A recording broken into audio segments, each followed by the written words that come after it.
సరే రేపు ఎన్నికల్లో ఎలాగో జనం ఆ తీర్పు ఇస్తారు. సబ్జెక్ట్ నేను దాని గురించి కొంత డీవియేట్ అయ్యాను. మళ్ళీ వెనక్కి వస్తే ఆయన ఏమి చేయింది నువ్వు అసలు ముందు పాతవి ఏం చేసావని ఈరోజు హామీలు ఇస్తున్నావు అని అన్నాడు. అలాగే 750 హామీలు అని అన్నాడు. బహుశా మనిషికి ఏమైందో తలకాయలో చిప్పు పోయిందేమో నాకు అర్థం కావట్లే. కానీ 100ల కొద్ది హామీలు గుప్పించింది చంద్రబాబు నాయుడు. 100ల కొద్ది హామీలు 19 ఎన్నికలకు ముందు గుప్పించి ఆ తర్వాత అది ఇంకా ఎన్నికలకు ముందే కేవలం 15 నిమిషాల పాటు ఉంచి వెబ్సైట్లో నుంచి కూడా దాన్ని తీసేశారు. మా వాళ్ళు ఎవరో దాన్ని అప్పటికే దాన్ని కాపీ తీసి పెట్టడం వల్ల అది అట్లే ఉంది. ఈరోజు కూడా రాష్ట్రంలో అందరికీ మేము చూపించగలుగుతున్నాం. మీరు చూడు ఎంత మోసగాడైనా ఆ రోజు ఎట్లా మోసాలు చేశాడు అని. ఆయన 14కు ముందు చేసిన హామీలు మేనిఫెస్టో పేరుతో 600లకు పైగా హామీలు ఇచ్చి 10 నిమిషాల్లో దాన్ని వెబ్సైట్లో నుంచి తీసేసిన వ్యక్తి. నమస్తే అండి. ఇది వ్యాపారం గురించి కాదు, ఓటు గురించి. ఎన్నికల్లో ఓటు వేయడం మన హక్కు మాత్రమే కాదు, కర్తవ్యం. ఎంతో మంది మహా నేతలు శ్రమించి ప్రాణత్యాగం చేసి ఈ అవకాశాన్ని మనకిప్పించారు. అందరూ ఓటు వేద్దాం. ఎందుకంటే ఓటు హక్కు ఊరికే రాదు. నా ఓటు ఎవరికో తెలుసా? అది సీక్రెట్ అండి.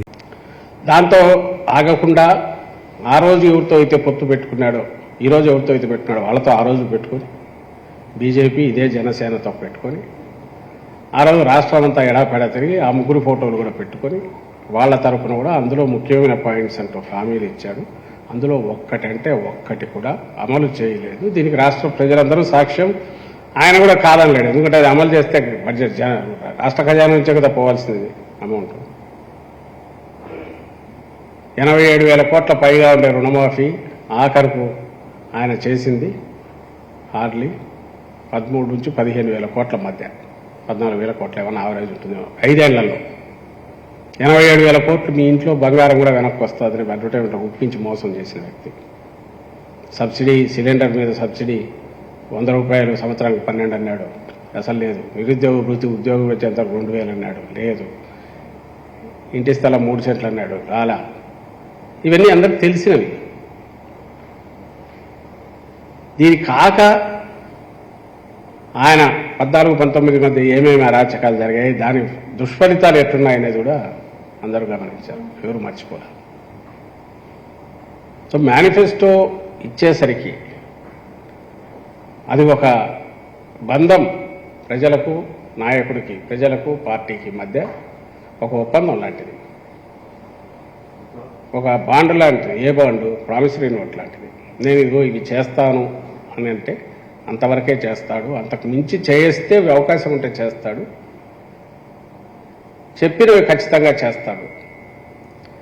ఇలా ఉండాలనా, లేక ఎన్నికలు రాగానే ఒక 3-4 నెలల ముంచి ఊదరగొట్టి అరచేతిలో వైకుంఠం చూపించి మిమ్మల్ని ఎక్కడో ఏదో చేసేస్తానని ఎన్నికలు అయిపోయిన తర్వాత వాటిని పక్కన కట్టేసి చెత్తబుట్టలో వేయడం